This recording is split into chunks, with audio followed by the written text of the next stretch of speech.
আসসালামু আলাইকুম। কি খবর রাজাকারের সন্তানেরা? আসলে আমি কনফিউজ হয়ে যাই, আপনাদেরকে কি আমি রাজাকারের সন্তান বলবো নাকি ইউনুসের উম্মত বলবো। এখন ইউনুসের উম্মত আমি বললে তো আবার আমার উপর খেপা যাবেন, বলবেন যে আমি ধর্মকর্ম সম্পর্কে কিছু জানি না, কিছু বুঝি না। এটা আমার কথা না, ওই যে করোনা বিজ্ঞানী কাজী ইব্রাহিম আপনাদের গুরু, সে বলছে, এটা আমার কথা না, আন্তর্জাতিক খেলোয়াড়।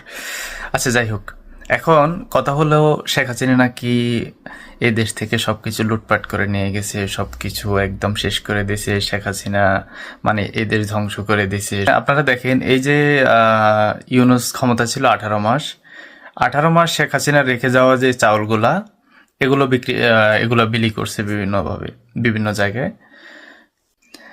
আপনাদের ইমাম আপনাদের ইমাম কি করলো? 18 মাস শেখ হাসিনা রেখে যাওয়া চাউলগুলো বিলি করলো।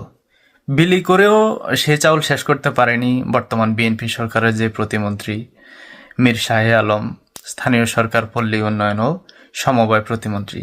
এই যে দেখেন, শেখ হাসিনার রেখে যাওয়া চাউলগুলো এখনো উনি বিলি করে।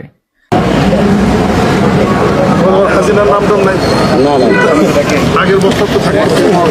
হ্যাঁ, তারপর ভয় লাগে রে ভাই। আবার বলে যে শেখ হাসিনার নাম আছে কিনা। মানে কি বলবো, শেখ হাসিনার নাম মানে বস্তা চেঞ্জ করে ফেলে। হ্যাঁ, বস্তা চেঞ্জ করে ফেলে, কিন্তু ভিতরে তো চাউলগুলা শেখ হাসিনা রেখে যাওয়া, তাই না? কিন্তু শেখ হাসিনা নাকি সবকিছু নিয়ে গেছে। তো শেখ হাসিনা নিয়ে গেলে তাহলে এখন এই চাউলগুলো আসছে কোথায় থেকে?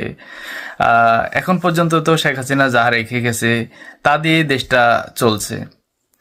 মাঝে দিয়ে ইউনুস আসলো, ইউনুস আপনাদেরকে একটা ঋণের মাঝে পেলে রেখে চলে গেল। তো লাভ হলো কি?